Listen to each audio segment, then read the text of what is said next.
Hello, chat. It is smashing music. That's true. The Hedon soundtrack is a real bop. If you want uh, some serious vibes and a kick-ass soundtrack and cool crystal punk lore, tune into my Hedon streams.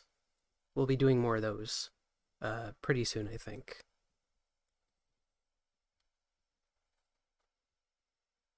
Okay, so a few streams ago we covered a Foodshops panel. Well, we covered a Foodshops response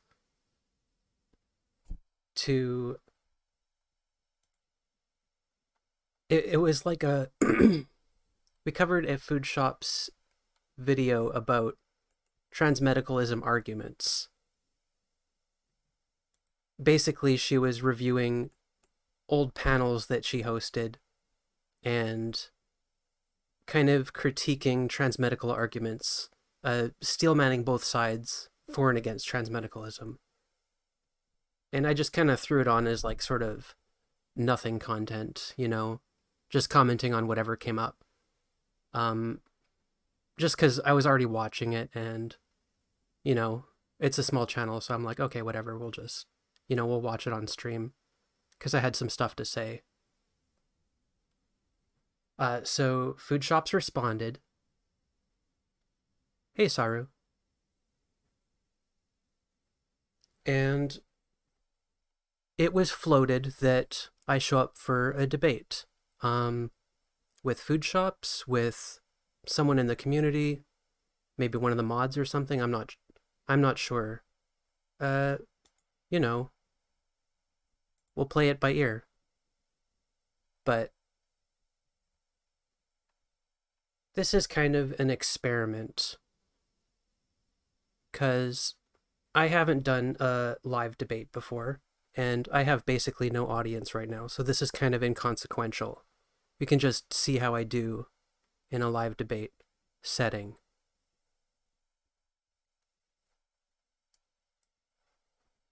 And in the interest of putting our best foot forward, I did some research. I listened to some transmedicalist debates. I read some articles. I looked up some data, and we've got a little research document. And I think it would be helpful just to kind of go over everything and kind of see what we've got here.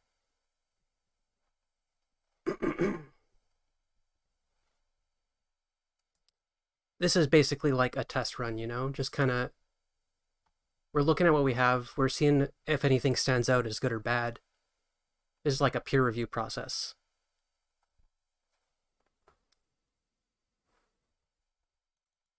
Okay. Can we zoom in? Because I know I'm on 4K, but I don't think that comes out very clear on YouTube.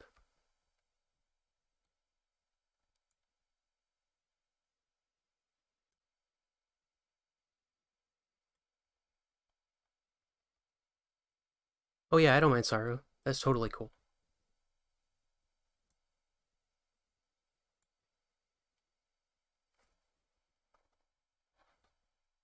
All right, so here's the kind of outline that I've got. And I don't really know what the positions exactly that I'm arguing against are, because I'm not entirely sure who I'm debating or what the positions of the person I'm debating are.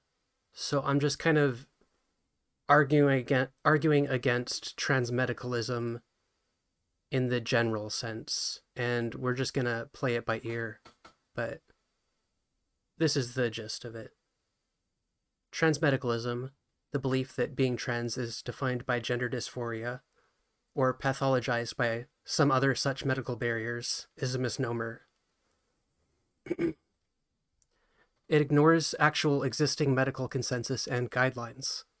Its adherents actively fight against trans rights and pass laws to remove access to trans healthcare. It has historically led to forced sterilization and conversion therapy. It enforces rigid stereotypes that do more to harm trans people than good. Finally, it's not the only way forward. There are real examples of pro-trans laws passing that do not fit the transmedicalist framework. Then we've got a list of anti-transmit arguments. These are not all of the anti-transmit arguments that we could make. These are just kind of the ones that I felt would play well to the audience that we will probably be in front of. Because we could just... This list was a lot longer before. I kind of pared it down to try and be really focused on what I thought might be the strongest for us in this context. So here's what we've got. The top one is that transmedicalism ignores the consensus in scientific organizations. So firstly, we've got the DSM-5, which draws a distinction between gender identity and dysphoria. And they say, and we can click the link here, this document, by the way, is available in the description. I encourage everybody to click the link and follow through with all of the links that are available in here. Please check my sources. I really want people to fact check me. I'm super interested in criticism. I want to be proven wrong. That would be super awesome. Please leave a comment below if you have any criticisms.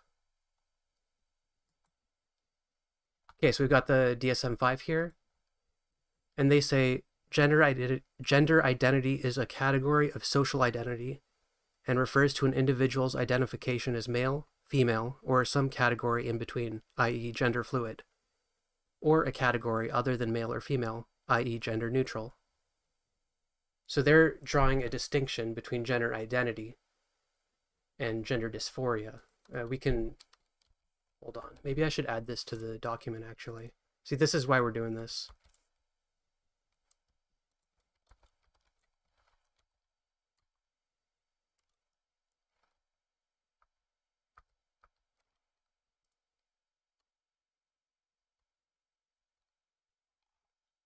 This document is so big that it doesn't search properly.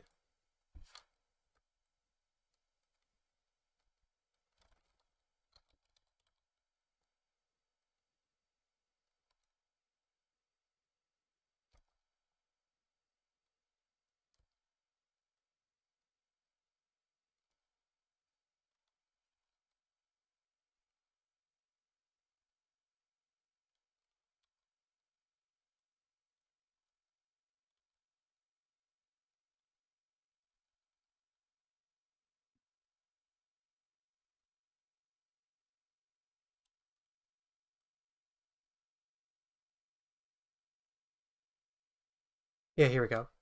Gender dysphoria, as a general descriptive term, refers to the distress that may accompany the incongruence between one's experienced or expressed gender and one's assigned gender.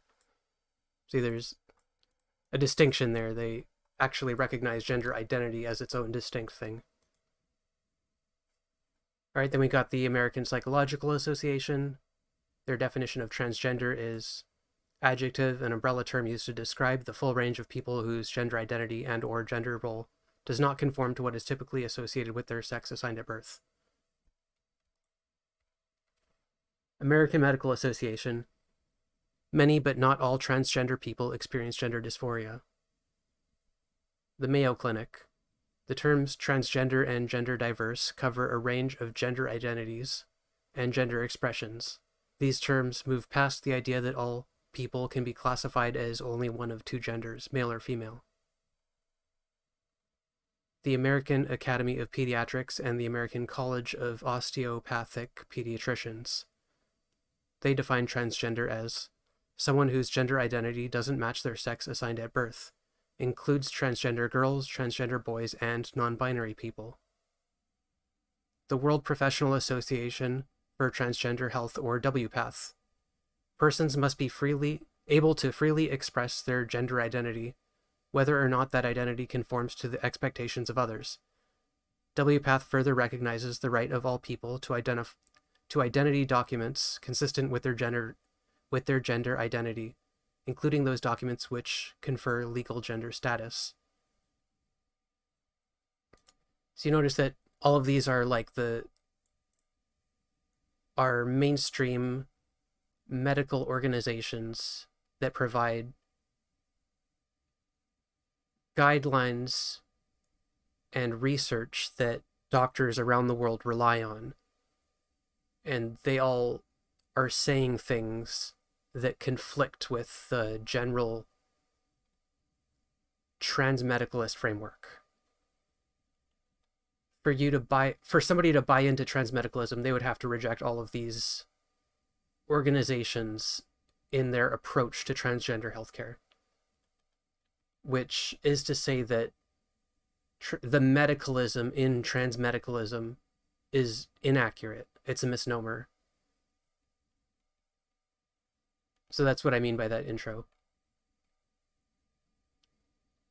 The next argument is that adherents fight against trans rights. So we can look at a transmedicalist organization called GenSpect. They're a nonprofit organization that lobbies against access to trans healthcare. They played an active role in getting trans healthcare for any age removed from insurance coverage in Florida. And like everything on this, there is a link. We can see that 5 redacted signature pediatricians who signed the GenSpec promoted Resolution 27 to the American Academy of Pediatrics. So we have people from GenSpec on there, signing onto the resolution. Where were we? They intervened in a court case in Arizona in defense of a statewide ban on trans healthcare. We'll take a look at that one.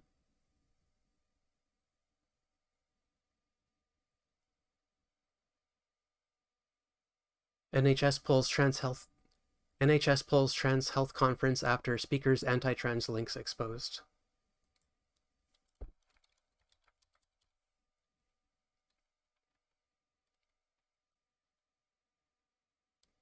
Links to anti-trans advocacy. Four of the scheduled panelists, Littman, Stella O'Malley, Sinead Watson, and Stephanie Davies-Arai, are advisors to GenSpect, an international alliance of so-called gender-critical parents, counselors, educators, and activists who advocate for the parents of gender-questioning children and young people. So yeah, they're supposed to be pro-trans, but they're transmedicalist, and they intervene to stop trans healthcare, to stop trans people from being able to access trans healthcare. They also campaigned against California's trans refugee status bill.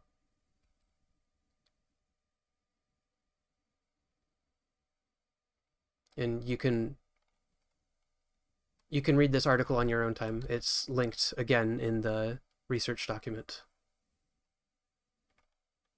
So that's 2 so far. It ignores the consensus in scientific organizations, and its adherents fight against trans rights. The third argument we have is that it leads to forced transition. If you set a medical requirement for societal status, you end up coercing people into the choices they regret. This can lead to harm and even detransitioners. Past approaches to transgender healthcare have taken a transmedicalist approach and have led to policies of forced sterilization. Modern guidelines and activism have moved beyond this, and the laws are changing to reflect this new approach. Over 30 countries, regions, and states across 4 continents have developed self-declaration laws in opposition to these policies.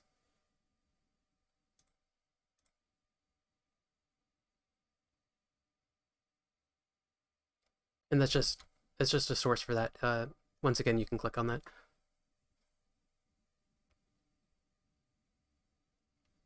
Reduces trans people to a mental illness.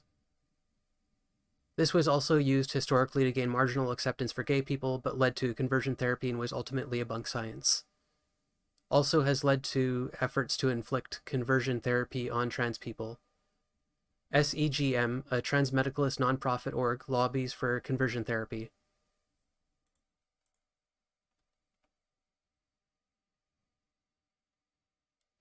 Again, another link to the source.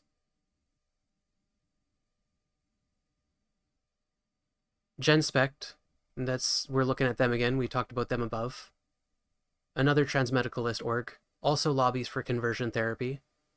We've got another source here. And seeks 100% desistance, the complete elimination of trans people. And we can take a look at this as well.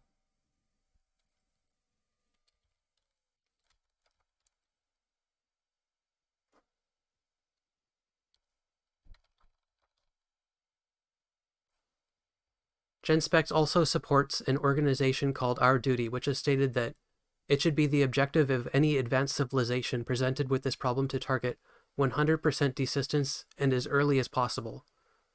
Desistance means when someone stops identifying as transgender and pursuing medical transition. So they want to eliminate trans people. Like, this is who is repping transmedicalism. They think trans people are sick and we should get rid of them.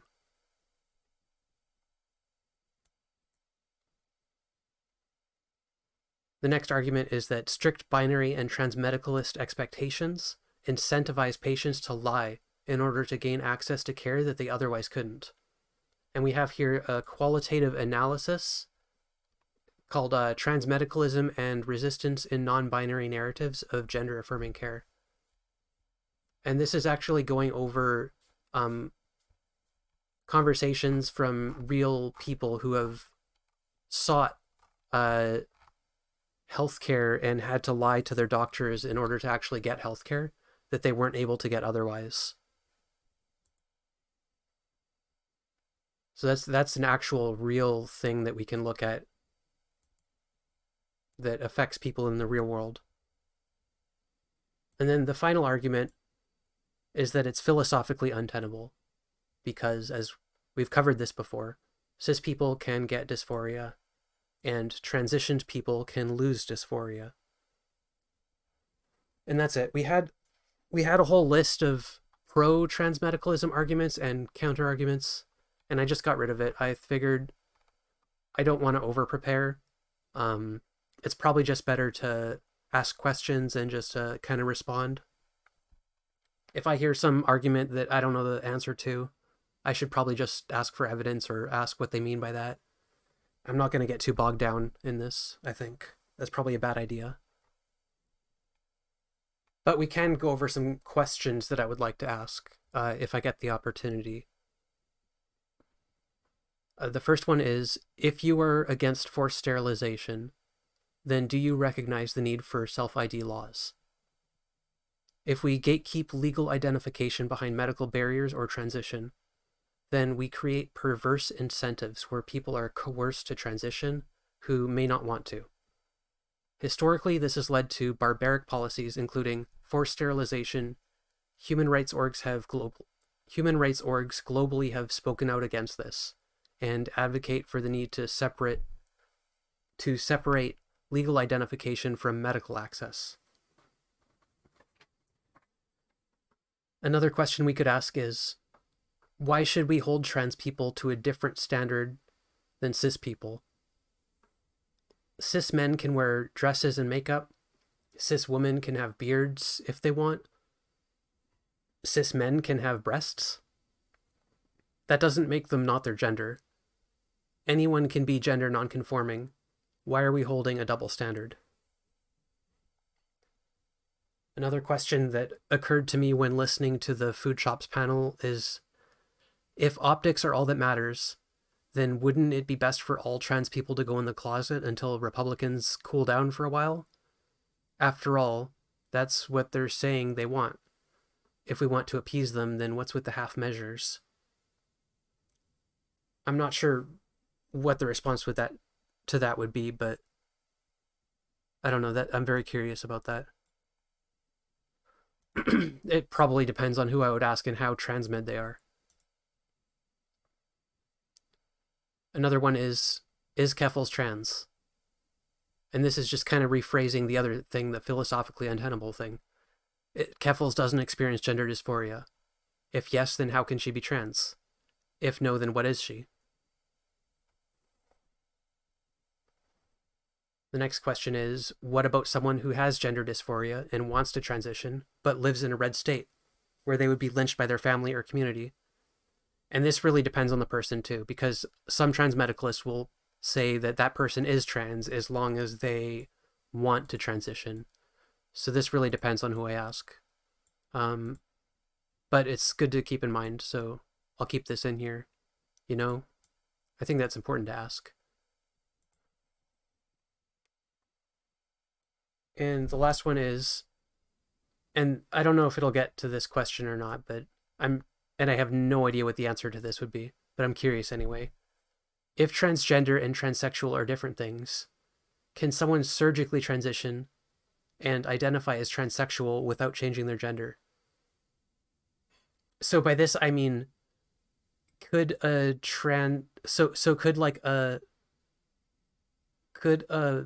person who's born assigned male at birth transition their sex? They get bottom surgery, they fully transition, they're a transsexual, but they don't change their gender, so they still identify as a man. Would a trans medicalist accept that person as a transsexual?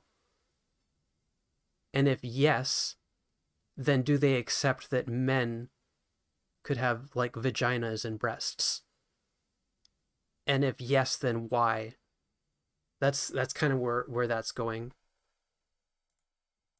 I have no idea how they would answer that, but I'm very curious. Okay, some other information that may or may not come up. Before the Affordable Care Act, gender dysphoria was actually used as a criteria to exclude trans people from access to healthcare by way of labeling it as a pre-existing condition. So medicalization is not always a guaranteed path to winning rights. Trans medicalist groups are often run by cis people. Society for Evidence-Based Gender Medicine, SEGM, was founded by a cis man named William Malone. The group lobbies in favor of conversion therapy. Most brains, 98% of 5,500 scan, fall into a wide spectrum of characteristics and are not fully male or female. Aside from size, there are few major differences between male and female brains. According to a 2021 meta-synthesis of 3 decades of human brain sex different findings. I've also included an Aaron Reed Twitter thread about how trans medicalist orgs actively campaign to remove access to trans healthcare. I highly recommend reading that. It's very interesting. And I don't think these are true, but I don't think those are super relevant. Non-binary people experience dysphoria. That's true. That might be relevant. That might come up. Random thoughts. Medical transition is new. There is more historical evidence for social transition than medical transition. Conservative arguments are bad faith. They are manufacturing these concerns to drum up voter support for their broader power grabs. These are just kind of notes that I thought wouldn't fit anywhere else.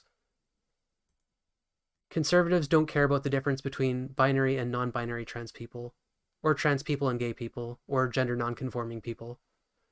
You could conform as perfectly as possible and they would still campaign against queer people as a whole. And then there's this. I really want to use this as my intro, but I feel like it would poison the entire conversation, so I'm putting it here. But I still think it's really funny. If I just show up like I'm reclaiming transmedicalism, I am the one true transmedicalist. Everyone else is a phony. I'm American Medical Association pilled. I keep a copy of the WPATH on my nightstand, and I read it every night. I have the American Psychological Association's definition of transgender tattooed on my ass. I think we should follow the scientific consensus on how to treat trans people. I am cucked by the medical industry.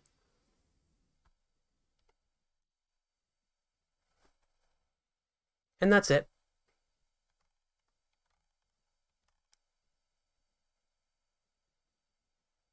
That's the research doc.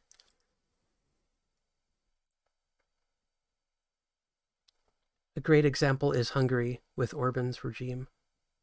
Okay, I'll look into that. We're going to put that in notes here.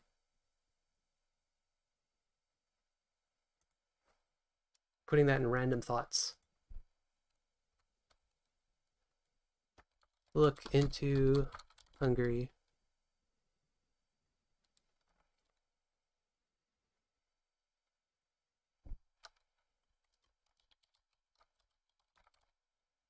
All right.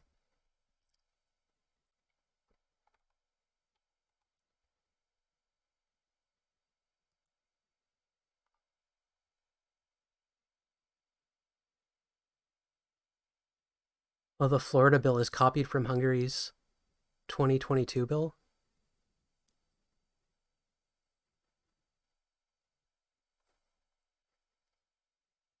Interesting.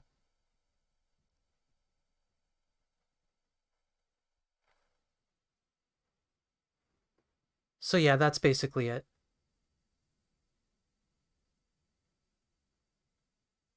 So if anybody has watched this far, I implore you to please leave a comment below.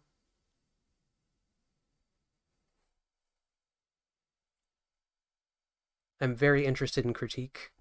I want my arguments to be as good as possible, if this ever actually does end up being a debate.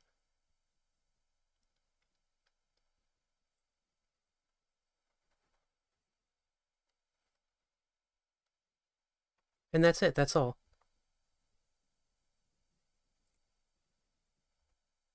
So I think we're gonna play some Doom. And somebody recommended a video to me. And I have no idea if this is gonna be good content.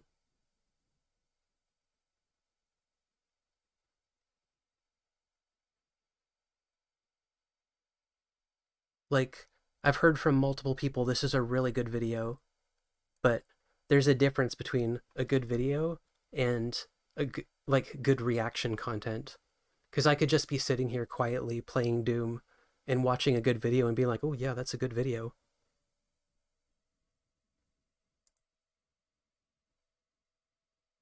I don't want to pull a Hassan. You know? I don't want to pull a Vosh where he's just leaving a video on and babysitting chat.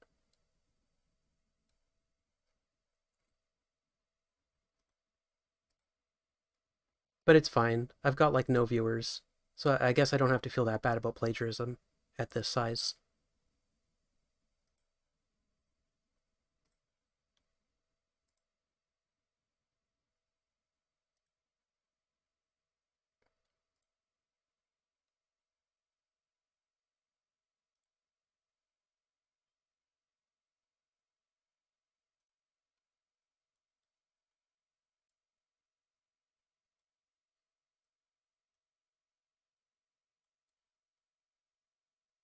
Oops. Rewind that. Caruso says, also important, Constitution is changed since in Hungary to include a passage that LGBTQ lifestyle is non-Hungarian. Ergo, LGBTQ plus people are non-Hungarians if they decide Hungary has no significant presence of any public figure. Trans medicalists blame that these shifts happening. None, barely have trans people present.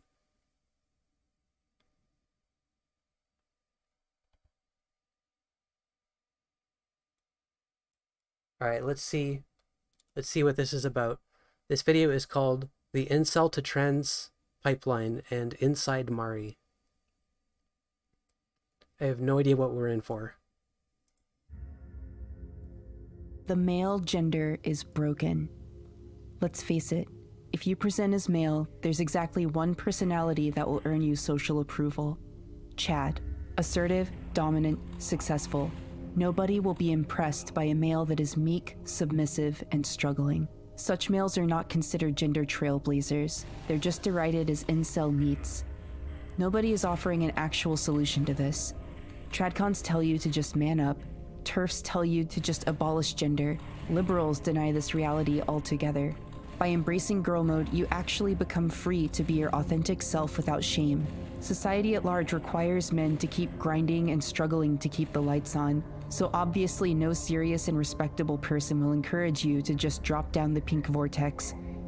But it's possibly the only thing that will actually help you if you're stuck being a shitty male with no prospects. This is an excerpt from a guide written for incels that want to transition into womanhood I found about a year ago, and I can't stop thinking about it. So, this document is a pretty functional resource guide for starting your transition attached to a cynical manifesto about how transition is a gateway out of the pain of being an incel. It's bizarre enough seeing a transgender self-help walkthrough fused with incel ideology, but the part I'm obsessed with is this tonally insane section where the author talks about their own transition. Each sentence starts with the same level of nihilism, anger, and despair you would expect from an incel writer, which then bloom into sweet, adorable depictions of joy in a way that's invented a new form of comedy for me.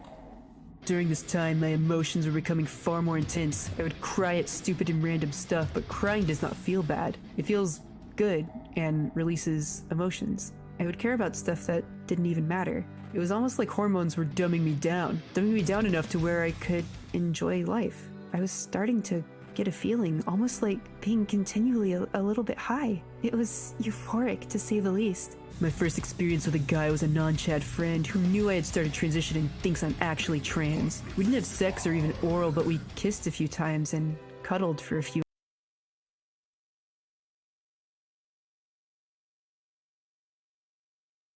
Saru says, is that music from Doom or this video? Because it was from this video that slightly manipulate for setting emotion of it. It's from the video.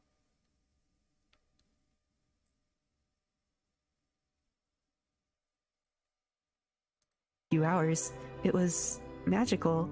The cuddles were even better than endless orgasms. Oh my god, maybe you're just trans, you dumb bitch. Going from before transition to right now is like going from black and white reality and low definition to 4K Ultra HD with perfect sound. Even more than that, it's like life is more colorful now and things are so much more intense. The sky even looks brighter. Stars shine more intensely to me. It's like hormones grew a lens of happiness in my brain that now I perceive reality through, and it's so much more positive of an experience. Okay, that's actually pretty beautiful, and it's literally how every trans girl describes the experience. Please, just put down your edgy villain Komida hand speeches and admit that you built a better life for yourself. It doesn't have to be this constantly shifting math equation of whose mandibles are wide enough to have happiness. You can just pursue what makes your stars shine more intensely.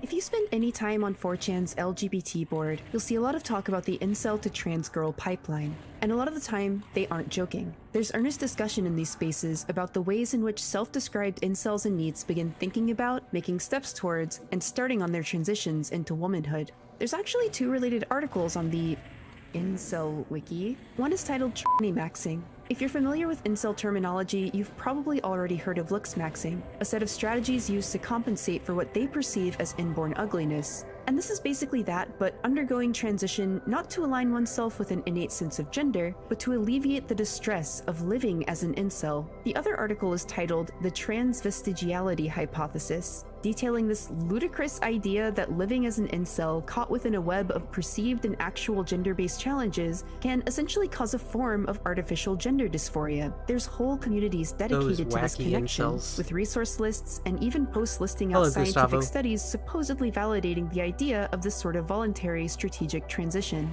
A lot of these posts come from pre-transition incel-identified people who write about how deeply they envy women and wish that they could live a life on tutorial mode where they feel wanted. So here's the question. At some point, doesn't the envy of a woman's life become dysphoria?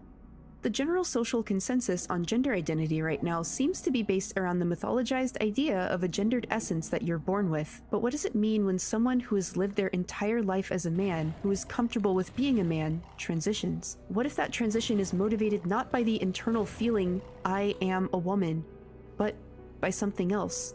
The desire to escape the pain of your current life. The desire to be desired. The desire to become something you, yourself, find beautiful.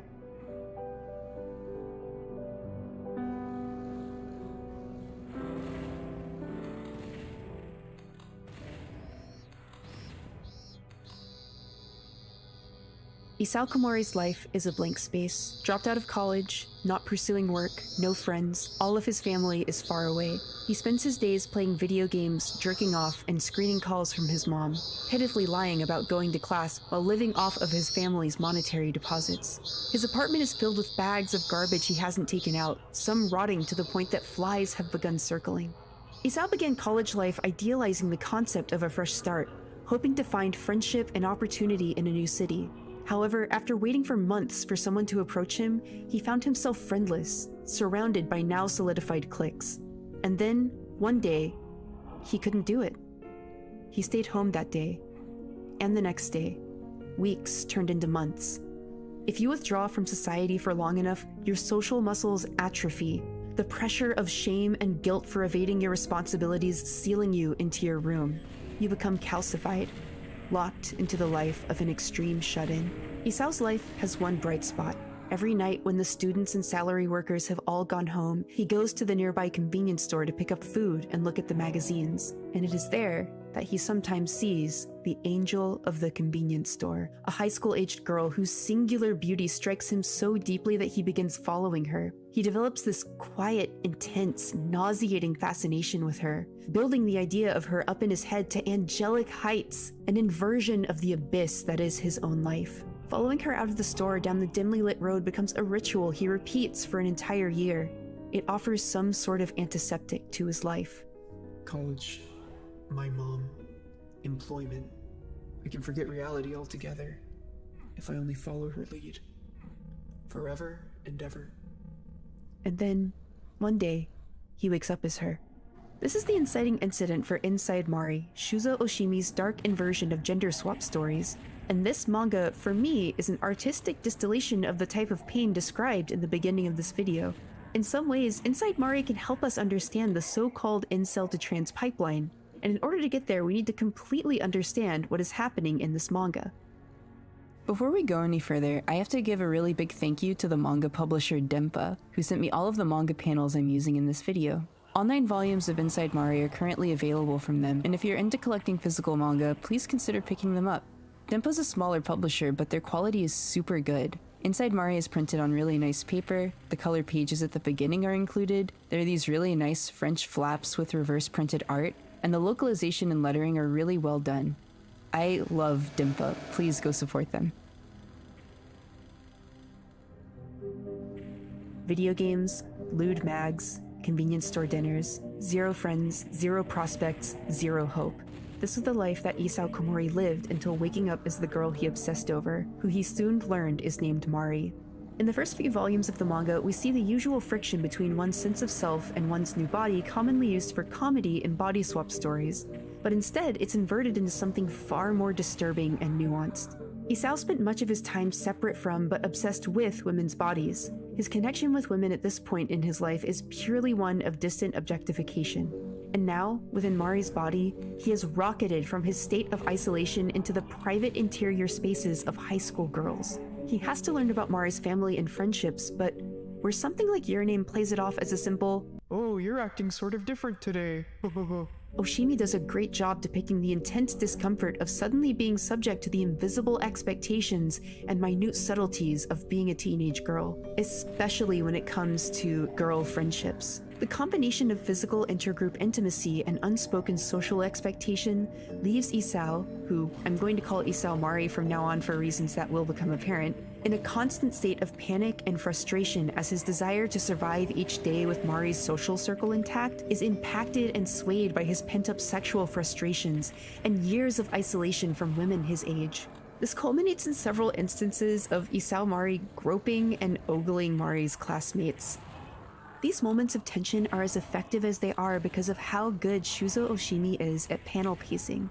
Pacing in comics is a lot different than pacing in books or film. With movies, the pacing is completely decided by the filmmakers. The audience can't change how long or short a scene is. Comics are like books in that you as a reader can read them as fast or as slow as you want, but comics have to worry about a visual dimension that text on its own doesn't. The comic artist sort of has to straddle the worlds of written and visual art, and it presents a really unique challenge. With those constraints in mind, it's amazing that Oshimi is able to pull off breathtaking sequences. He really goes hard on this one technique in particular, the intentional use of short, breathless series of smaller panels leading up to the end of a page, which turns to reveal pure, wordless image, taking up the entirety of a spread, shocking our brain into an emotion quicker than the analytical parts of our mind can catch up to it. Through this sort of paneling, Oshimi can shock us into a frightening empathy with Isao Mari and what he is perceiving and experiencing in the moment. Many of these instances are also in first person, deepening that connection. It isn't just Isao Mari who's gazing at his classmates in a voyeuristic mixture of anxiety and fascination. It's us. In this way, we are woven into him, not just as an audience, but as participants. Isao Mari is one of three main characters in this series. The second is Yori Kakiguchi, one of Mari's classmates who's obsessed with her. She immediately catches on to Isao's sudden inhabiting of Mari's body and begrudgingly helps him learn how to fake being her a bit better in the interest of preserving Mari's social standing. The third is Isao Komori, who we'll just call Other Isao. And with this, the series hits its main narrative stride. Isao Mari in effect has something resembling a gameplay loop, but instead of exploring a town, fighting enemies, upgrading with loot, and leveling, he has investigating the mystery, having an emotional breakdown, alienating everyone around him, and reconciling and leveling up his relationship with Yori. It should be repetitive, but Oshimi is able to entice us with the forward momentum of the detective story elements of clue discovery, only to smash us into pieces with a metric ton of dread, and then reward us with a sense of catharsis or growth before enticing us, once again, with new plot developments. As Yori and Isao learn more and grow closer, there are certain details that just don't quite make sense. This actually starts a bit before meeting Yori when Isao Mari tried talking with Other Isao, and it immediately became clear that Mari was not inside of him. It wasn't a simple body swap, so where did Mari go? Other Isao also had slightly diverging memories from Isao Mari, claiming to never have followed Mari out of the convenience store. As the investigation continues, more disquieting things come to light. A collection of dirty magazines in Mari's room exactly mirroring the ones Isao would buy, an illustration implying that Mari stalked Isao, all leading to the growing sense that Mari was obsessed with the idea of Isao, someone who lived free from the intense pressures of her world as a teenage girl. As mentioned before, this detective story is constantly derailed by Isao Mari's increasingly turbulent life. By the time we're through the first 3 volumes, he has completely wrecked Mari's social life, received forceful advances from the boy dating Mari's best friend, had a mental breakdown, skipped school for an extended period to figure out things with Other Isao, and had a fight with Mari's parents. And it is in the following volume that we get trading bodies with someone else, trying to figure out how to switch back, having to quickly learn how to live as someone else and failing to do so. The absolute horror that is existing as a teenage girl at all. All of these pressures Isao Mari has been under coalesce after the fight with Mari's parents. He finds himself in Mari's room and then looks in the mirror and sees Mari staring back at him. Isao Mari moves toward the mirror, and as the two Mari's lips touch, a dark reflection of Isao replaces one of them. It is notable here that Mari is rendered in full detail while Isao is a void-like outline, his murky, vague soul making contact with Mari's fully present body. This is one of the most visually abstract sequences in the manga up to this point, and it continues for the entire following chapter. Isao and Mari, separate for a suspended moment of lust, converge again into Isao Mari. He then disrobes and finally looks fully at Mari, at himself. Up to this point, Isao Mari has made a point not to look at Mari's naked body, for fear of violating her while she isn't present, but now her body falls fully within his gaze. Then, well, I can't really show or talk about it too much on YouTube, but the rest of this chapter is Isao Mari hungrily exploring this body. At some point, Shadow Isao emerges again, his pupils pulsating holes of scribbled ink, manifesting Isao Mari's pent-up male urges as a dominant, desiring force. He begins saying that he is Mari, and Mari is him. He wants to melt into Mari, to become one with her, and then a chilling, color-inverted Mari, with a hole where her face should be, asks, "Who are you?" I don't know whether or not Isao is trans, but the indication does seem to be that he wants to more or less embody and become Mari. In this way, inside Mari represents some of trans women's worst fears, that we're not really women, that we're men in love with the idea of ourselves as the women we lust after, that we are appropriating femininity, that the act of transition is one that aims to steal and violate approximations of female bodies.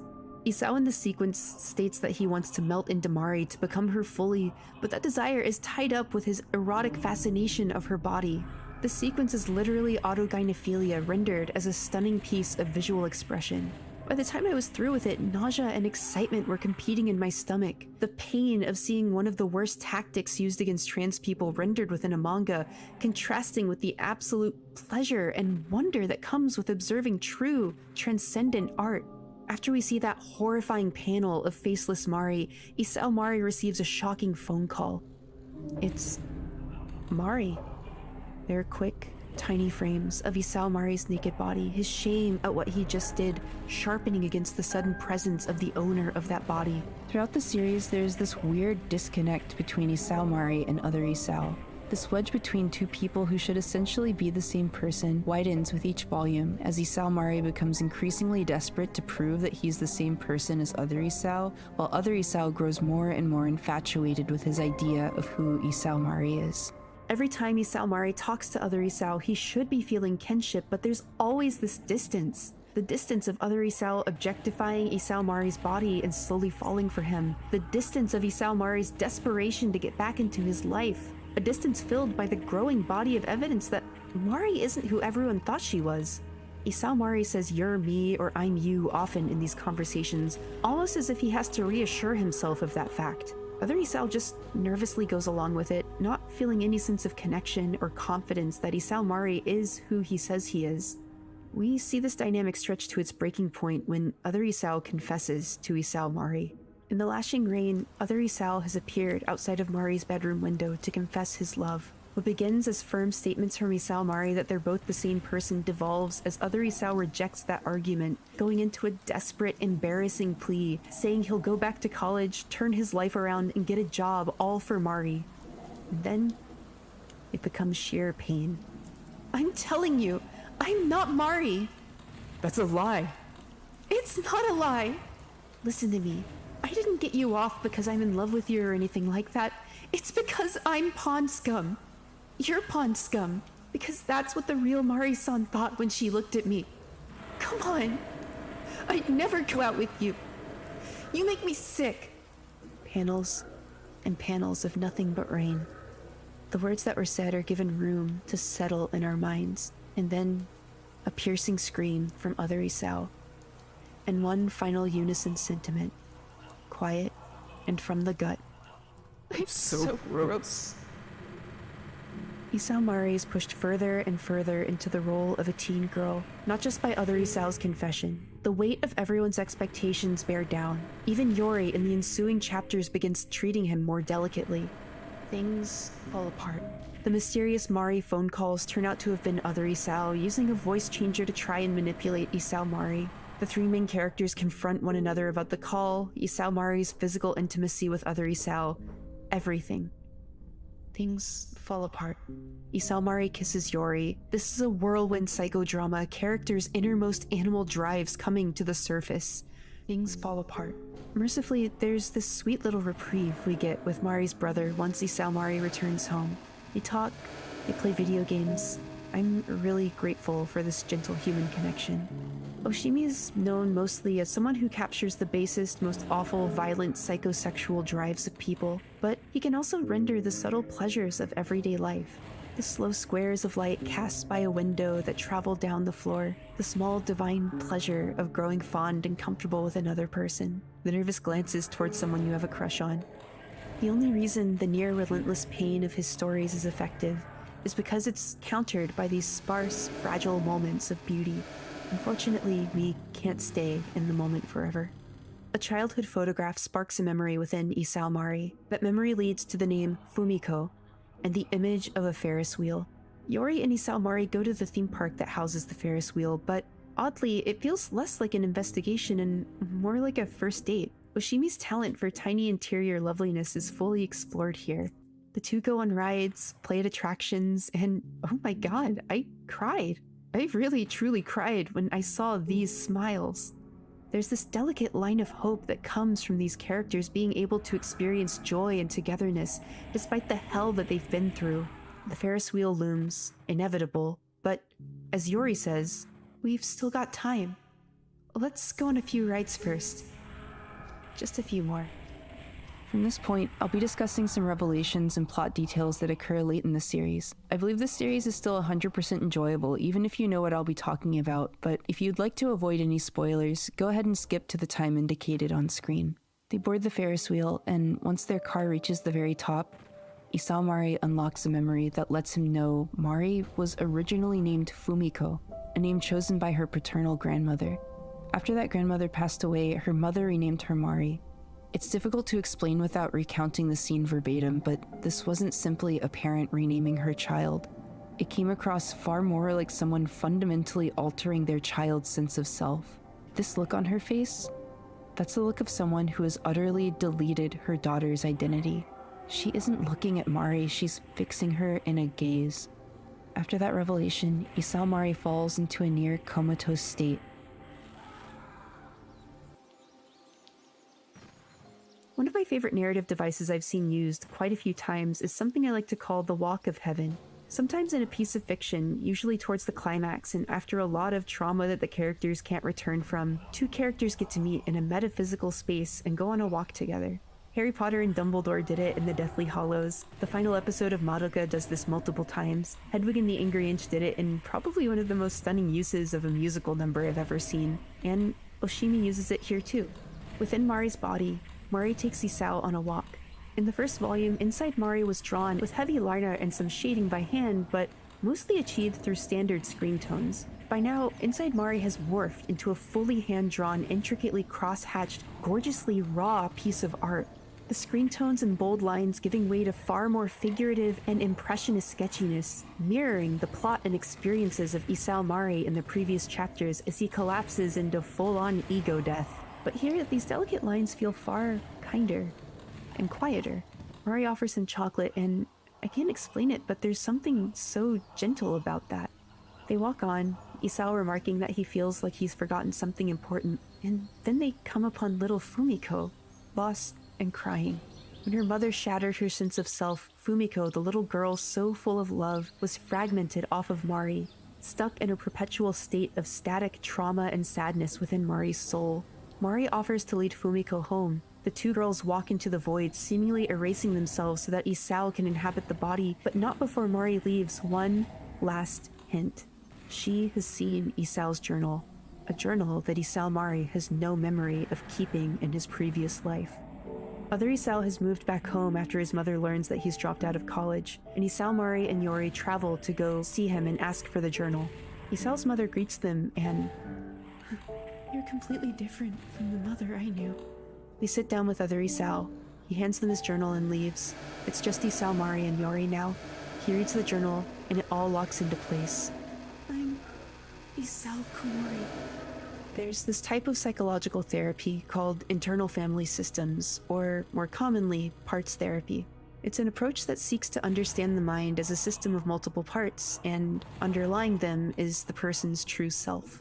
These parts are like members of a family, really cool. constantly communicating and negotiating with themselves, the outside world, and your core sense of self. Parts, IFS states, all have positive intent but can be forced by trauma to become extreme versions of themselves. Through this sort of damage, parts can make decisions for us that cause dysfunction. When someone undergoes something traumatic at a young age, some part of them may end up carrying that fear and pain and keep it from growing along with the rest of your parts. The goal of IFS is to heal the parts of you that are hurt and work with them, not exile them or destroy them, to create internal harmony and balance between your parts and yourself. In a white void, Isao meets Mari and Fumiko again, and he understands. Isao Mari was never in Isao Komori's body. He was a false Isao, constructed by Mari after idealizing Isao's life so intensely that she had a psychotic break. He was able to live and not be gazed upon by anyone. He was free from responsibility, from pressure, from the mortifying ordeal of having been known. But Mari herself was a construct. Fumiko created her when her mother fractured her sense of self. Mari, after all the pain and isolation she's been through, wants to disappear, to have Isao take over the body and live life for himself through her. But Isao, a part of her that has caused extreme dysfunction in her social, family, and academic life, and Fumiko, a part of her that has fossilized pain and fear, smile, extend their hands to her and invite her to join them. On the surface, Yori cries over Mari's body, pleading for Isao to come back. Mari wakes up in her own body to see Isao and Fumiko's ethereal forms. Where are you going? You said we'd go together, right? We are together. We'll always be watching over you. It'll be okay. Your son. See you. Isao and Fumiko were parts. Mari was the core self, all along. Before the series ends, we get to see Mari and Yori graduate. Yori going off to college, and Mari not quite making it into one. Maybe they'll stay friends, maybe they won't. But it's okay. We get to see Isao finally stable and supported and needed. Oshimi leaves us with Mari walking home, hearing her name spoken by someone, and smiling.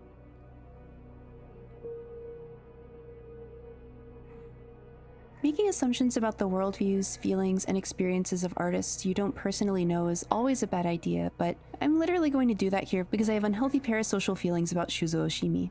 We'll start with some basic information. Oshimi was born in 1981 in what was then a rural area of Japan's Gunma Prefecture. He was a shy child who gravitated towards drawing manga early on. His father exposed him to modernist poet Sakutaro Hagiwara and symbolist painter Odilon Redon, both of whom, along with detective novel Dogura Magura and the manga magazine Garo, acted as formative artistic influences. Growing up, he felt a deep sense of despair from the suffocating remoteness of his village, a feeling he wanted to portray in many of his series, most prominently in Flowers of Evil. All of the artistic influences he was taking in would transform under the extreme pressure of his rural hometown into themes he would eventually explore in all of his manga. In middle school, he became fascinated with the classmate who was in the softball club, and he joined the tennis club so he could more easily watch her from afar. To his surprise, he ended up dating her, but the relationship ultimately failed, causing him to feel that he was, at his core, incapable of being loved. This entire dynamic, a boy quietly following and obsessing over a girl completely out of his league, that boy inexplicably being able to date her, and the relationship inevitably degrading are dynamics he explores again and again and again in his work. He developed a stutter in middle school, and it became extremely difficult to communicate with his classmates. Robbed of his words, he became much more sensitive to how someone's face can communicate what their voice cannot, which can be seen in the subtle nonverbal cues in his manga characters. Over the years, drawing these faces has become a way for him to express that which he can't in words. In college, Oshimi brought his work to the editorial department of Kodansha's weekly young magazine, where it was evaluated as cruel yet entertaining. Whoever that editor was, they should get a raise because those words perfectly predicted Oshimi's entire career. His work won a Rookie Award, and he began regularly publishing shortly after. After a few one-shots and short series, he gained notoriety for Drifting Net Cafe, a reinterpretation of the classic manga Drifting Classroom, which was Oshimi's first manga to be adapted for TV. From there, he went on to create the notorious Flowers of Evil, Inside Mari, Happiness, Blood on the Tracks, and the recently debuted Welcome Home Alice, all of which can be considered some of the most striking and moving manga of the last decade. At the end of many volumes of his manga, after exposing the interior trauma and lives of his characters, Oshimi directs his dissecting gaze inward, towards himself, in the many afterwards he writes.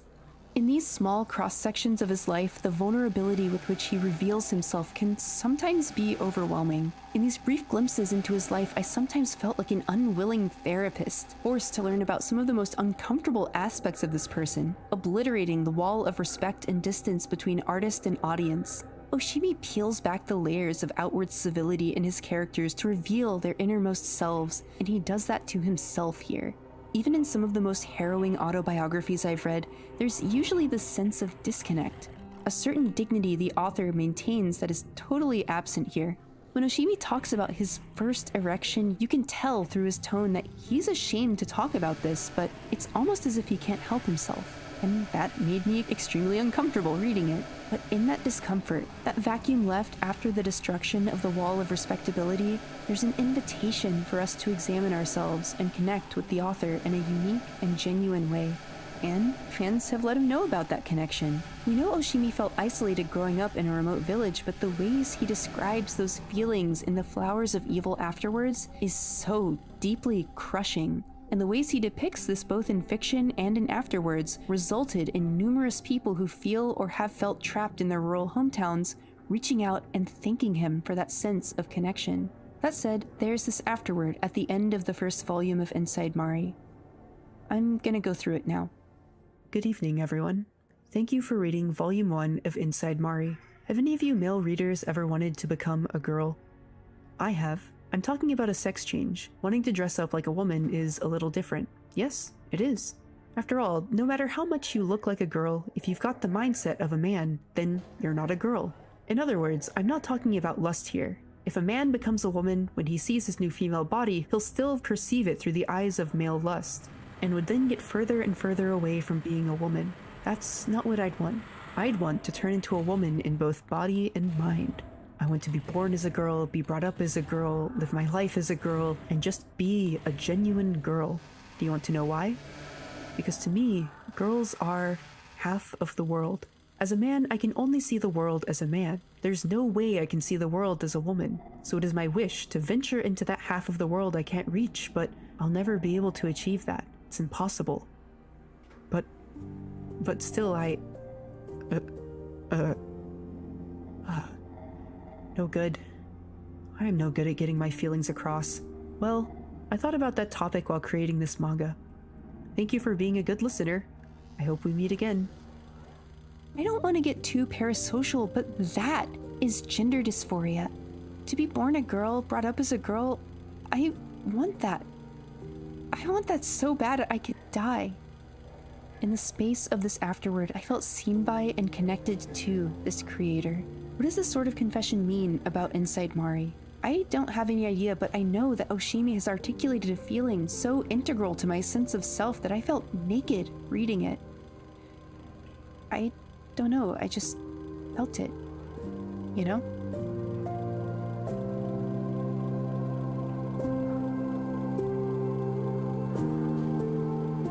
Yep, I knew that was going to happen.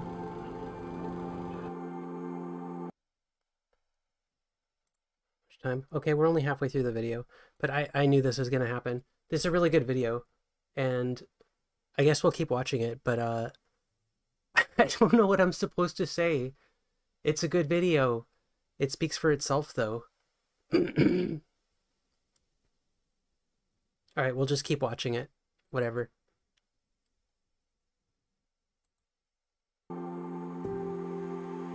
So, we see the neat aspect. Isao Komori obviously fits in here, but by the time it ends, it seems like Inside Mari is not a story about being trans at all. But, like, isn't it a little bit? Isao Mari might have just been a fabricated identity, but he existed. If a replicant in Blade Runner has implanted memories, those experiences, artificial or not, manifest into a very real personality. I mean, Yori even felt it physically when he left. Isao Mari believed he was a male shut-in who wished deeply to become Mari because his life was awful and becoming beautiful and pure would have alleviated that pain. He made decisions and had behavior based on those perceived experiences, so isn't that real in a way? I started this video talking about the concept of the incel to trans pipeline, and Isao Mari, until the identity synthesis that occurs at the end of the story, is pretty much in that pipeline. He reflects so much of the bleak pain you can see in these 4chan and forum posts, as well as the desire to become a woman for reasons that aren't quite in line with what society generally thinks of as valid reasons to transition. The concept of NEETs, people who are not currently in education, employment, or training, and hikikomori, a term used to describe a particularly advanced form of shut-in who is almost completely disengaged from the outside world, are culturally entwined with incels, and they are explored in many different anime and manga. From relatively lighthearted joking portrayals to subtle and substantial portraits, there's a sense that many anime and manga are trying to reckon with the unique and brutal interior pain of extreme shut-in behavior. In the 2019 Intelligencer article, The World of American Hikikomori, a young man named Luca self-identified as a hikikomori after hearing the term from Welcome to the NHK. Whoa. And honestly, I completely relate to anyone who struggles with these tendencies. Living a public life with professional and personal responsibilities is painful. Being visible and vulnerable to other people and subject to their assumptions and expectations is painful. Being expected to compete in a job not only for status but for the money to be able to live at all is painful. Drawing inward, closing the door, turning off the lights, and turning on your computer, it can feel like freedom from all of that, but really, it just becomes another prison. One far scarier. One way to leave that pain, some incels propose, is to transition. If the generally accepted reasons for transitioning are having this internal sense of being a woman, having dysphoria, or both, then the incel to trans pipeline or transvestigiality hypothesis suggests that men who are deeply alienated from society can develop a sort of artificial dysphoria and transition not as a way to metaphysically align your body with your true sense of self, but as a somewhat intentional strategy to stop pain and improve your life prospects. Isao Mari perceived his life to be so incredibly painful that he idealized the idea of turning into Mari. He did it. Incel culture deeply, painfully covets femininity. There's the That's obvious true. sexual and romantic aspiration aspect, but the way that they romanticize and idealize these supposedly easy and charmed lives of women are often laced with a level of resentment adjacent to jealousy. I'm trying to remain as sympathetic and open as possible, but I do have to be clear here. The rhetoric they use to try and understand women is ghoulish and bizarre, a series of cruel and strange assumptions wearing an unconvincing costume of scientific objectivity. The degree to which they have to collectively convince themselves that women are a rudimentary set of Chad-seeking algorithms is pretty astonishing. But no one is denying that we as a collective society treat girls different than boys and women different than men. Like many other trans women, my life has become harder in many ways, but also much, much easier in other ways. I'm certainly treated more delicately. I am able to openly express emotion and not be judged as harshly. People smile at me more and are generally more friendly, but there's an inherent trade-off. I'm sometimes taken less seriously in professional settings, and a lot of that friendliness is pretense for sexual pursuit. Despite these drawbacks, the isolation, emotional numbness, and competitiveness expected of masculinity is no longer in my life, and I am in so much less pain because of it. The idea of leaving the pain of daily life and becoming a girl, or a femininely beautiful character more generally, is something that's also not uncommon in isekai stories. A 28-year-old cram school teacher spends his entire life being chivalrous and gets rejected for being a nice guy. He then dies and is reincarnated as a beautiful warrior. Yakuza falls in an ambush by a rival gang and is reincarnated as a fantasy world princess. A 33-year-old unemployed man whose life prospects were irreparably damaged by his Chunibyo delusions dies and is reincarnated as a cute girl who helps run her family's restaurant. A lazy guy dies of sleep apnea and gets reincarnated as a beautiful OP vampire. A male character who sunk countless hours into an MMORPG gets stuck in the game as his female character. A 37-year-old salaryman dies defending his kohai and is reborn as an amorphous slime blob, who eventually becomes a cute feminine androgyne. Fellas, is it gay to fall in love with your bro if he reincarnates as a hot girl? So, does this trend really have anything to do with the aforementioned incel to trans pipeline? Well, isekai is essentially about leaving behind a world of pain, and incels and neets inhabit a world mostly built of pain. A lot of these so-called transmaxers talk about transition within a framing of escapism. There's no scientific way I can back up this connection, but isn't there something similar to a traumatized shut-in deemed worthless by society transformed into a powerful, socially valued hero, and a traumatized shut-in deemed worthless by themselves becoming someone who, if they pass and if they actually get pretty privilege, is finally mercifully desired? Both are instances of someone attaining that which they covet. So, what happens after that transition? The Incel Wiki would have you believe that your prospects improve dramatically if you're able to pass, and there are a few documented cases of extreme 100% happy success stories. But if you lurk on LGBT or on some of the Discord servers, those same incel brainworms are still there, just slightly different. Trips and server members post selfies constantly, asking if they pass or if it's over. These girls still feel the icy vice grip of incel ideology and their sense of self-worth. It's just, now instead of analyzing whether or not their canthal tilt is too negative to allow them to access the sexual marketplace, they're analyzing whether their canthal tilt is too positive to pass as a woman. Incel terms MOG and it's over are used constantly, as well as a colorful lexicon of borrowed and completely invented terms like passoid, gigapassoid, young shit, hun, twink hun, giga hun, boy motor, man motor, monster motor, repressor. Obviously, these girls are not okay. The only reason I know about this stuff is that I get addicted to it when I'm not okay. I think the fact that a lot of trans women who post selfies in these communities both pass and are conventionally attractive and still can't access the easy mode blissful existence they envisioned really says something both about how accurate the incel conception of the world is and how damaging that mode of thinking can be to people caught up in it. But they even have an answer for that. It's BPD passoid behavior. Not every edgy online trans space is like this. There are a lot of wholesome places full of camaraderie you can find where you do find Blanchard and Voimotor memes, but the further away from 4chan you get, the more the intention seems to be connection and communal identity through humor, rather than this horrible restrictive language that just fosters self-hatred and isolation. I actually really like a lot of the Voimotor memes. In a lot of these, I guess you could call them soft, edgy spaces, I've seen more than a few formerly identified incels completely escape that ideology after transitioning. They're able to find happiness and let go of that intense, painful fixation. The incel conception of the world is broken beyond any utility, and I'm really deeply happy for anyone who gets out of that horrible spiral of thinking, especially if they're escaping gender dysphoria at the same time. Some of the most gut-wrenching things I see in these threads come not from people posting the selfies, but from anons who reply begging the OP to please go outside and block 4chan from their browsers because it's killing their concept of themselves. Despite all of this, I keep coming back to the question of the transvestigiality hypothesis. Separating all of the misogynist brain rot from the concept isn't easy, but I think there's still a potentially valuable question we can ask ourselves. If someone's desire to transition is an intentional construct devised to avoid pain, isn't it just as real as anyone else's dysphoria?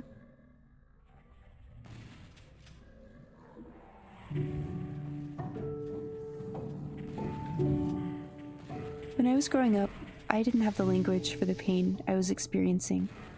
I was a pretty cute kid when I was little. My mom kept my hair long and she tells me I got mistaken for a girl a lot. We lived sort of out in the middle of the forests of Indiana, and the only people I saw pretty much for the entire first 4 years of my life were my mom, our neighbors, and then my baby sister when she was born. We moved to Texas after that, and I started school. I have this one memory from the first day of kindergarten. I was really nervous, and I didn't know how to approach any of these other kids who had somehow already started talking to one another. But then a girl approached me. We started talking, and I felt this sense of relief. Maybe I could do this. Maybe talking with other kids was easy. At some point, though, I don't remember what it was, but something clicked in her mind and she said, "Oh, you're a boy?" And then left to talk with other girls. I felt my face get hot, and I remember feeling really embarrassed, but not knowing why. I remember distinctly, even that early, this sense that I could never connect to classmates in the same way they connected with each other. It was like everyone studied for the same test that I never got the material for. I always felt this uncrossable distance between myself and everyone else, and it felt wider and wider every year. My mom finally cut my hair short, and I remember looking at myself with a boy haircut for the first time and feeling, I don't know, not pained, just weird. Like I wasn't there. I remember in first or second grade looking in the bathroom mirror and thinking to myself, that's me, and really trying to feel in my bones that the person looking back at me was me, and I started crying. As I aged past second grade, sports and competition became heavily emphasized for me and all the other boys around me. I was a thin-wristed, neurotic, sensitive boy who was terrible at sports and hated competing or conflict in general, but those things became expected of me. The longer I didn't fit into that, the more other boys separated from me. Alienation became bullying. I just wanted to play video games and read books, but even outside of school, every adult man in my life pushed me towards athletic activity and tried to instill within me the value of dominating someone else through competitive power. I think a lot of them took it upon themselves because I was raised by just my mom for all of elementary school, and they felt like I lacked a good paternal role model. I was lucky to never experience that pressure from my mom or my sister for the most part.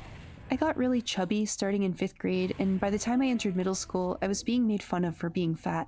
I asked for a buzz cut because I hated how I looked anyways, so might as well have hair with no maintenance. Middle school was really, really awful. There was this one kid, let's call him C-Chan, who became weirdly obsessed with making every day at school for me as awful as possible. He beat me up pretty regularly, and in 7th and 8th grade, he threatened to kill me if I hung out with anyone that he didn't want me to, so I stopped talking with any of my friends. He would constantly call me a faggot for the way I acted. Pretty quickly, I learned to become servile and agreeable because I was terrified of getting hurt. He would say awful things about me, and I would just laugh and agree. At the same time, I started feeling really drawn towards femininity as I began puberty, but I knew this was something I could never admit to anyone. I would download and arrange pictures of girls from anime I watched, who I wish I looked like, on Word documents and print them out. I became obsessed with characters like Fisheye from Sailor Moon or Ranma from Ranma. I wanted so bad to be able to wear clothes like that and look cute. I would stare at these pictures every night and feel disgusting and horrible afterwards. Because of my body that I increasingly saw as disgusting and my self-esteem that was being eroded by C-Chan, I was so caught up in shame and an intense desire to hide from the world that I couldn't bear to openly explore these feelings. I was bullied for being really emotional and sensitive, but girls were supposedly valued and desired for having those traits. Which isn't to say I think that girls had it easier, I think it's the opposite. But I wanted what I thought girls had. The permission to be softer. I had a growth spurt in the summer between middle school and high school, and as I let my hair grow out, I suddenly became taller, thinner, and the round cheeks that had only months earlier made me look like a fat boy now made me look almost androgynous. I got into a high school for kids that tested really well, that prioritized low-income families. It was a school with a lot of gifted, troubled kids, and the graduation class sizes were so small that bullying became almost a non-issue. At least for me. Even with my growth spurt, I was still much smaller and cute-looking than a lot of the other boys, which helped me become friends with a lot of girls almost immediately. A lot of them would want to put makeup on me or dress me up like a girl, and it was literally a dream come true. I was so incredibly deep in shame and couldn't ever admit to anyone that I wanted to be cute and feminine, so someone else wanting me to be that way absolved me of that guilt. After the first year of high school, I slowly became more masculine. Dark peach fuzz eventually became a patchy beard, my head hair became more coarse, my baby fat burned off, revealing angular bone. I smelled different. I got stronger without really trying at all. I stopped eating as much because, in the back of my mind, I couldn't stand the idea of getting any bigger or more muscular. I felt increasingly like I wasn't in my body, like I was manipulating a distant puppet or video game character. On the surface, I was an easygoing, fun person to be around who was good at listening, but if anyone asked me my feelings or opinions or experiences regarding anything beyond a surface level, I would freeze and not know how to respond.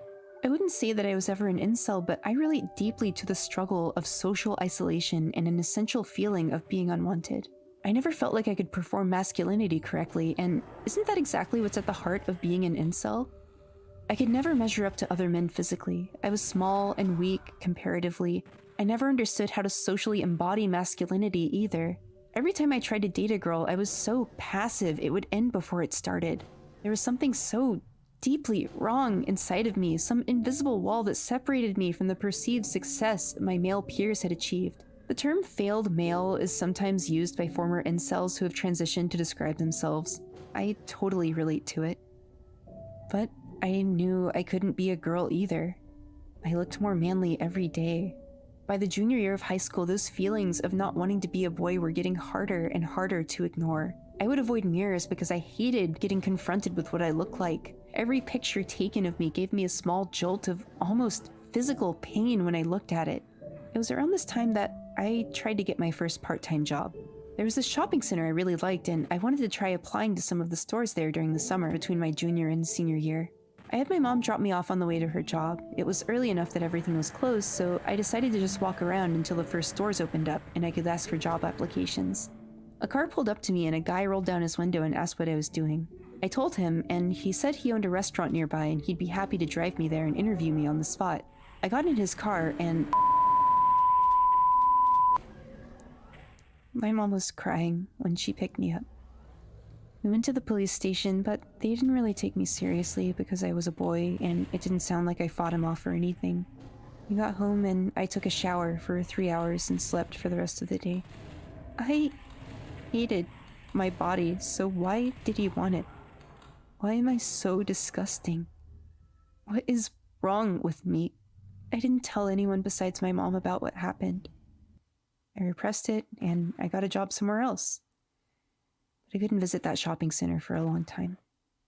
I spent a lot of my discretionary money that I now had on women's clothing, which I would build a stash of and keep secret until I grew too ashamed of it and threw it out, only to start over again. A lot of things came to a head in one phone call. I was really close friends with this one girl who was going through a lot. She would call me to vent sometimes, and I would listen, but not really offer much more than, "That sucks," or, "I'm so sorry this is happening." One day when I was on the phone with her, after giving her one of those template answers, she responded, "What's wrong with you? Is that really all you can say? It feels like I'm talking to a robot. Don't you have anything else to say besides what you always do? I share so much of myself with you, and I feel like I don't even know you. 3 years of being your friend, and I have no idea who you are." I couldn't answer. I was stuck. I wanted to tell her about myself, but I was terrified of revealing a part of me I viewed as sick and degenerate. You have to understand, this was back in the mid-2000s before trans people had any mainstream acceptance. And I was in Texas. For a long time, I didn't even know you could transition. The next day, I texted her and said, "I have to tell you something in person." It was after school, my hands were sweaty and shaking, and I couldn't look her in the eye, but I managed to tell her that I liked cross-dressing and that I wished I could look pretty all the time. And she accepted me. The first thing she said was, "This makes so much sense now." That was the first time I felt like there was any way forward. I stayed pretty small and not super masculine throughout high school, but by the time I was in college, the interval between my increasingly masculine body and my internal sense of myself was causing me constant, continuous distress. I tried the whole dress more mask thing and grow a beard, and that lasted for about a month. Even in 2010 in Texas, the university library had a small but respectable LGBT section, and I began spending most of my time in between classes there reading whatever I could about gender nonconformity and trans issues. As I learned more and more, I hit a wall. The way trans people were described in most of these books, they all had this deeply solidified sense that their soul was female. As children, they wore their mom's high heels, they outright said that they were girls to their family. Even with the amount of dysphoria I was going through, I didn't have any such certainty. I knew I was in pain, but it was complicated by this feeling that I wasn't really trans, that I was tricking myself into trying to legitimize something that was just a fetish. I loved women's bodies. I knew I desired them and also wanted to live as one, but I couldn't imagine myself within one. There was something so pleasing about the thought, something so deeply indulgent that it felt perverse. As I read more and more, I took in second-wave feminist ideology and began to internalize it. What if I was just a socially disaffected male whose desire to control women was distorted inwardly? What if I was appropriating women's bodies by wanting to become one? My school offered psychological counseling as part of its subsidized university healthcare. When the pain grew unbearable, I sought out a therapist there. I attended group sessions where I would go over my desire to be feminine, my distress at the thought of aging into an older man, the pain at trying to wear makeup and just looking like a man in unpracticed drag, and my complicated uncertainty. After a few months of these sessions, the counselor asked if I had considered that I was simply a crossdresser and that I was overthinking things. Oh, I guess that's it, I thought. I left counseling and I was more confused than ever. Every day I felt more dissociated than the last. Every day my pain grew greater, and all the while I couldn't figure out what I was. Am I a man or am I a woman? Am I a fetishist or am I a real girl? Am I Isao or am I Mari? I went through an abusive relationship. I got out of that, and then a coworker at my part-time job started talking to me about God. I had sort of fallen out of religion after growing up in the church, never really formally embracing atheism, but finding enough things to disagree with that I stopped attending. I was at a weak time in my life and needed something to latch onto, so my evangelical phase started. I got invited to a lot of Bible studies, and I knew something felt off still, but I felt like I just wasn't trying hard enough. I convinced myself that the reason I wasn't feeling the Holy Spirit was because I couldn't let go of my ego and give myself over to Christ. I spent a weekend at a megachurch retreat, and I still remember that experience quite vividly. At the intake, we were divided into women and men and ushered into this cavernous hall. A pastor came out and began his sermon backed by softly building butt rock played by the church band. At one point, he said something to the effect of, I know there are some of you out there who are underage drinkers.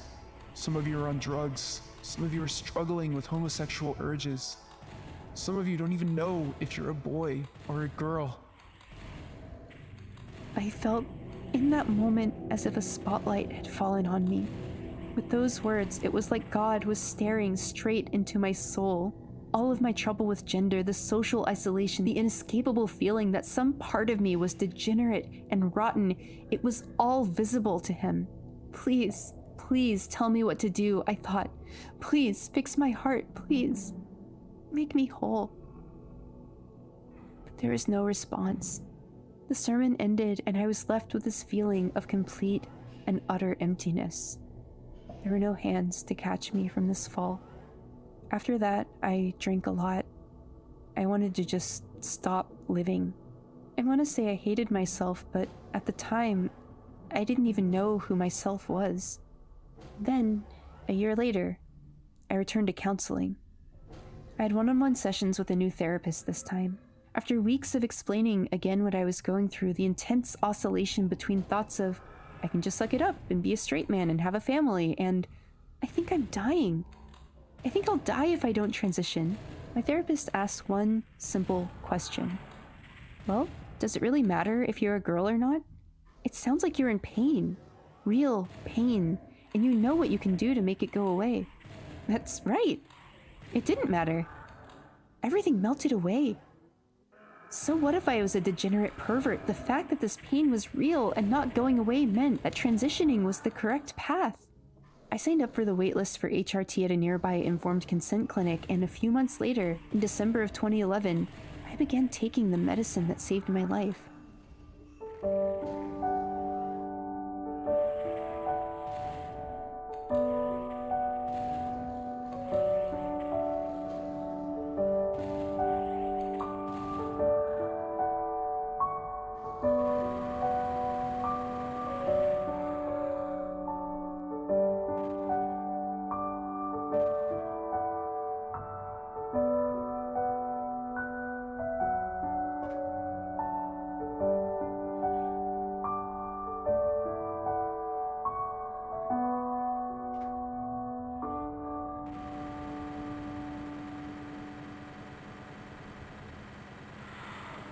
In the first few weeks, I remember looking at a video of some cats playing and suddenly crying.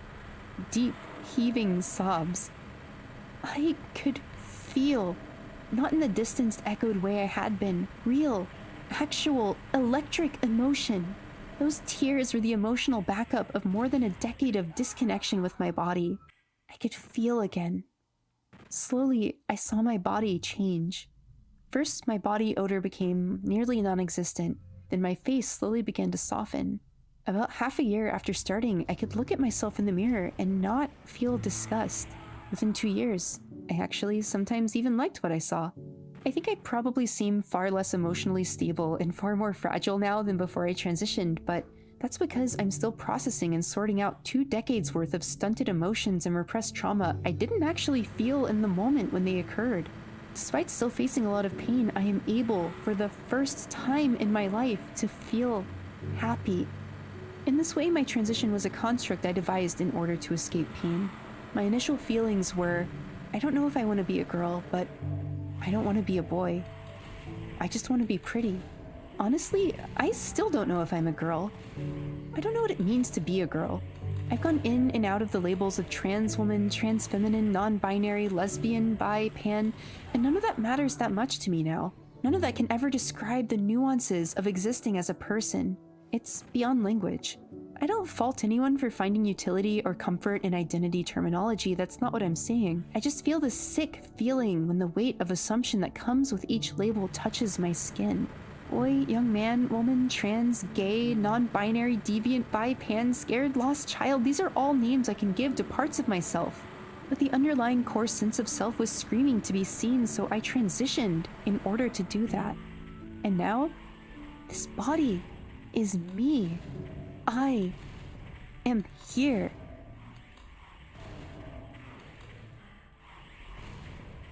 In an earlier section, I talked about Oshimi's confessed wish to have been born a girl. I was a bit disingenuous because I omitted the fact that Oshimi has since publicly changed how he describes his relationship with gender. なんか自分としてこう男でいるのがすごい苦しいなというなんか感覚があるんですよね。中身がまるっと女の子になれたらいいのになみたいな願望がすごいあったんですけど、なんか本当にそうなんだろうかみたいなことが起きてきて、もっと近くて男を降りたいっていうことなんじゃないかなみたいなことに思い至ったんでしょうね、どっかで。What Oshimi says here implies a desire not to change his label from male to female, but to escape the idea of having to be labeled in the first place. He describes pain at viewing his body in reference photos, pain at the expectations of maleness, and isn't that one of the key components of dysphoria? I don't mean to say that Oshimi is unequivocally a closeted trans person. I don't know at all. That's why I've continued to use male pronouns. What I want to convey is that he hates that the world has expectations of him as a man, that the pain he feels is the reduction of his entire soul to an easily parsed set of ideas about manhood. The entirety of this person, too. Fumiko, whose name and sense of self were overwritten by her mother, Mari, who was crushed under the leering gazes of her peers, her family, and nearly every man who looked at her, and Isao Mari, who wanted his pain to be understood, and who wanted to lose himself within the transformative feminine forgiveness. They all had their identities stolen. They don't want to be gazed upon, they want, as it has been stated throughout the entire series, for you to look at them. Mari is just Mari, and I am just me. At the end of the story, we don't see Mari being plastered with labels of dissociative identity disorder or mentally unstable. Mari is just Mari. And while she has cut off her route to college for now, like you and me, her life is open to transform into whatever possibilities can equal the measure of her ability and access. The horizon is right there. You can run towards it if you want. Whether you're an incel or a leftist or trans or queer or marginalized in any number of other ways or literally all of the above, underneath all of this, there is the untamable, infinite potential of you. If you feel lost, if you feel like your identity is drowning under this constant noise, if you find yourself cornered by the terms and assumptions the world has chosen for you, I want to tell you that you are you, unbreakably, simply you. Why do I make videos? Why do any of us create things? Why do any of us pursue the doomed, beautiful endeavor of trying to communicate to someone else? Because we want someone to understand. Because we want someone else to feel what we feel. Because underneath all of our parts, there is a wonderful, whole person who is hungry to meet other wonderful, whole people. Because I, like Mari, want you to look at me.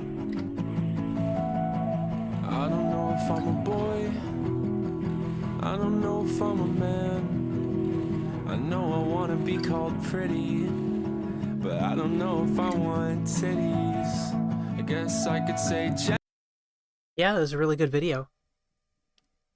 I don't know what I'm supposed to say. That it speaks for itself. It was really good. I feel like I just stole an hour of content there, but that's okay.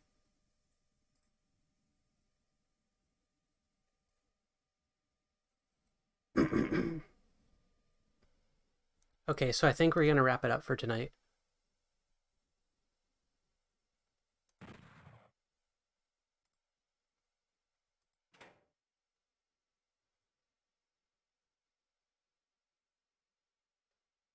It feels like a good place to cut it off.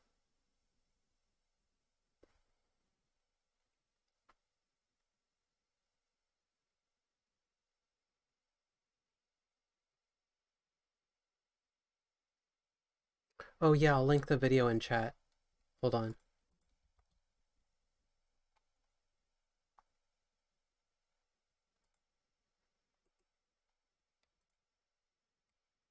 Hold on, I gotta open my page.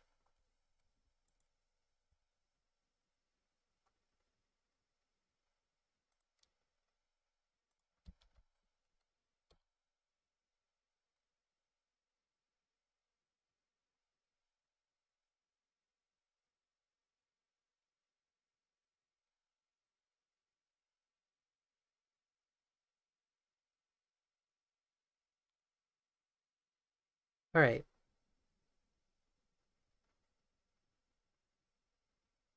Good night, everybody.